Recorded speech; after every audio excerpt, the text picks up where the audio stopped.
Le Seigneur Jésus a fait des dons aux hommes. Ce furent des dons personnels ou des dons en tant que personne, et ce furent des hommes emmenés captifs par lui. Mais ces hommes ont été l'expression de fonctions variées, des apôtres, des prophètes, des évangélistes, des pasteurs et docteurs, de fonctions différentes. À chacun la grâce a été donnée, selon la mesure de leurs dons. Mais tous ensemble, liés et stimulés par un seul objectif. L'apôtre, qui renferme en lui les trois autres ministères, pasteur et docteur étant une seule fonction, et ceci constitue un seul ministère aux fonctions étroitement reliées entre elles et interdépendantes.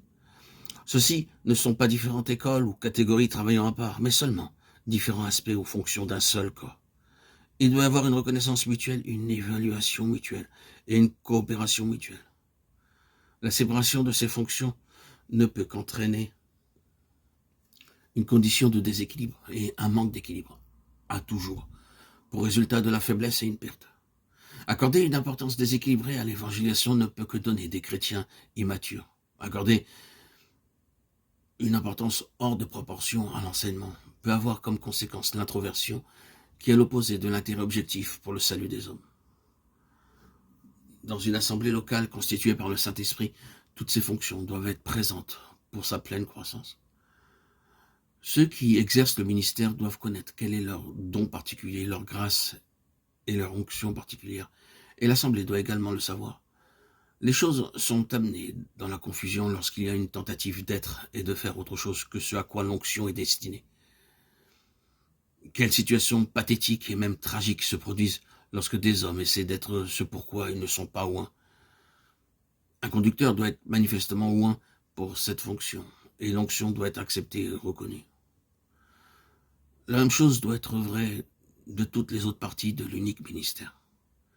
Mais chaque don personnel doit, et c'est absolument impératif, doit maintenir en vue le seul but inclusif et y contribuer nettement, à savoir la plénitude de Christ. Parce que c'est une mesure du don de Christ. La question peut se soulever quant à savoir quelle est notre fonction particulière. La réponse en général sera bien évidemment que nous découvrons que le Saint-Esprit nous charge d'un fardeau et nous exerce dans un domaine particulier, tandis que nous cherchons à être un membre responsable du corps dans l'église locale.